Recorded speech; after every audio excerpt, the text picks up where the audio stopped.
क्या यज्ञ दान तपादि से भगवान को देखा जा सकता है?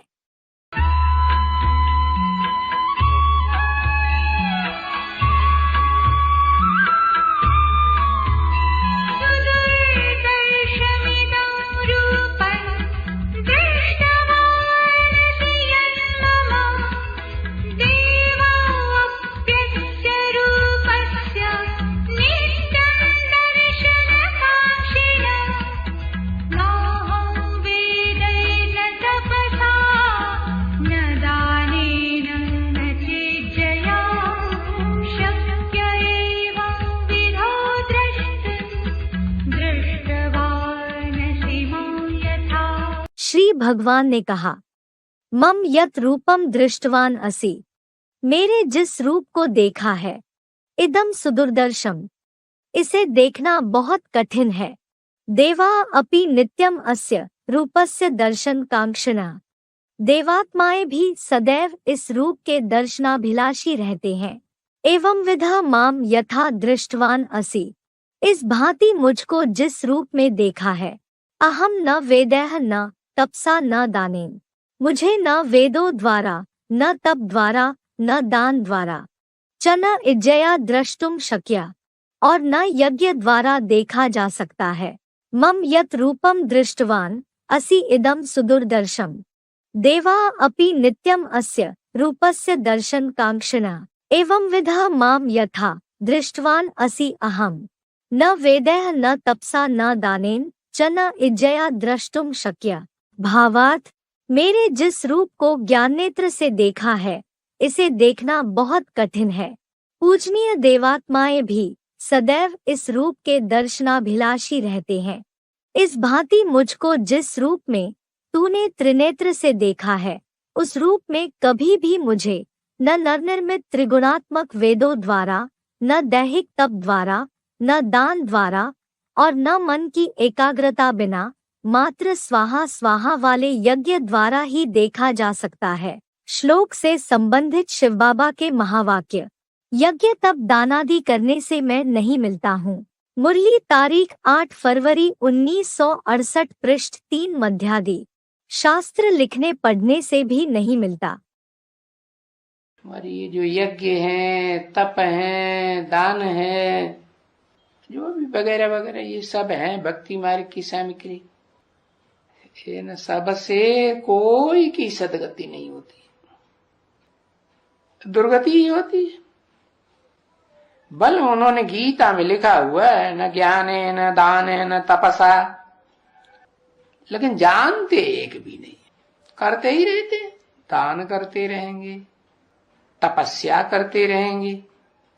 अब आत्मा को तो जानते ही नहीं, देह की तपस्या करते हैं, देह से दुख देते हैं, लेते हैं। अब तुम तो आत्मा को जानते हो, और आत्मा की सदगति दाता तो मैं एक ही हूं। जो कुछ भी है देह, देह के पदार्थ, देह के संबंधी, ये सब कुछ है। और जो भी तुमने इन शास्त्रों में उठाया है पुरुषार्थ करने के लिए, है यज्ञ तप दान पुण्य वगैरह, ये सभी भूसा बुद्धि से निकाल दियो। ये सभी भूसा क्यों बताई दिया है? क्योंकि जो सार है वो तो बाप आकर के बताते हैं। शास्त्रों का सार क्या है? और जो निस्सार बातें हैं, विस्तार की ढेर सारी बातें जो उनका इंटरप्रिटेशन किया है ना, क्या नहीं किया? बाप ने आकर के तो सार की बात बताई, तुम ज्योति बिंदु आत्मा हो, यही सार है ना। हाँ, लेकिन फिर बाद में क्या हुआ? और ब्रह्मा जी के मुखों से वेद निकले कि नहीं? वेद निकले, फिर वेदों की व्याख्याएं निकली। वेद माने जानकारी, काहे की जानकारी है? इस आत्मा की जानकारी, आत्मा कहाँ है, इस देह में कहाँ है, वो जानकारी, आत्मा के रूप की जानकारी और जितनी भी जानकारी आत्मा के संबंध में है वो सारी वेदों में भरी पड़ी है। ऐसे कहते हैं वेद जो है अगाध ज्ञान का भंडार। तो ये वेद शास्त्र और उनमें से निकले हुए यज्ञ तप दान पुण्य वगैरह वगैरह जो भी है इनका सारा भूसा बुद्धि में से, भूसा माने इनका विस्तार, वेदों का विस्तार, आरण्यक का विस्तार उनको व्याख्या की तो ब्राह्मण बने। ब्राह्मण का विस्तार जो बना वो सूत्र ग्रंथ बन गए, सूत्र ग्रंथों का विस्तार बना तो उपनिषद बन गए है। उपनिषदों का जो विस्तार हुआ तो फिर उन्होंने पुराण बना दिए। तो ये जो भी विस्तार है वो सारा भूसा है। क्या है?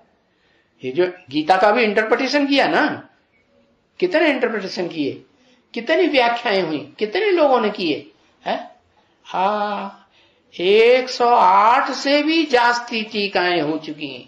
हाँ, और सब अपनी अपनी ढपली अपना अपना रहा। तो ये जितना विस्तार में जाते हैं ढेर के ढेर मनुष्य है, तुंडे तुंडे मत्र भन्ना जिनकी बुद्धि में भरा हुआ है, तो वो भूसा हो गया या सार हुआ? भूसा हुआ। तो ये सब निकाल दियो, है ना। त्रिगुणात्मक वेद, ये जो वेद हैं ये त्रिगुणात्मक हैं।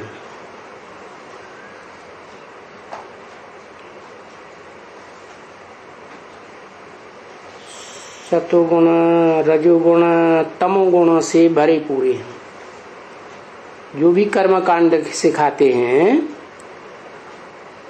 उनसे त्रिगुणमयी सृष्टि तैयार होती है।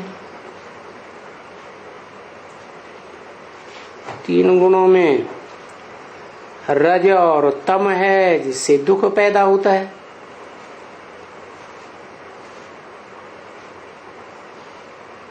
तो जो भी मनुष्य मात्र हैं, शास्त्र ग्रंथ लिखने वाले, वो सब रजोगुणी तमोगुणी आत्माएं हैं। मन की एकाग्रता वाला असली यज्ञ। यज्ञ माना क्या? यज्ञ किसे कहा जाता है? ईंटों की महलमाड़ियां अटारियां इकट्ठी कर ली जाएं, सुखधाम शांति धाम बनाई दिया जाए, उसे यज्ञ कहा जाता है क्या? भक्ति मार्ग में ढेर सारी सामग्री अग्नि में स्वाहा कर देते हैं, यज्ञ कुंड को समझते हैं कि ये यज्ञ है, लेकिन यज्ञ तो है ही ज्ञान यज्ञ। ज्ञान को ही यज्ञ कहा जाता है। वो हवन कुंड जो बनाए गए और हजारों साल से वो यज्ञ कुंड होते चले आए, उनमें कोई सारी दुनिया स्वाहा नहीं हुई। ये तो ज्ञान यज्ञ कुंड है जिसमें सारी दुनिया स्वाहा हो जाएगी।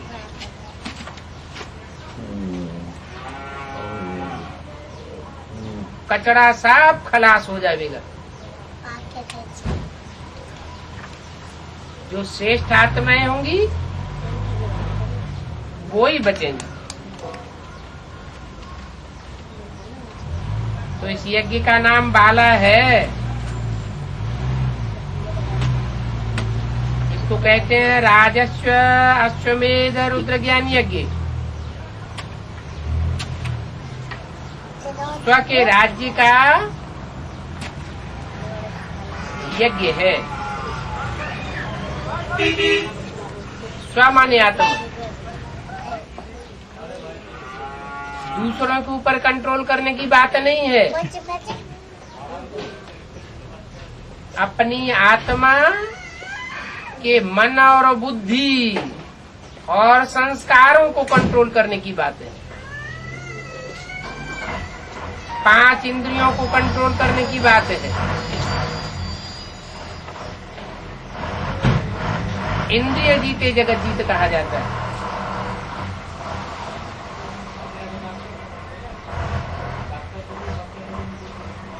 इंद्रियों को जीत लिया उसको कहेंगे जगत जीत।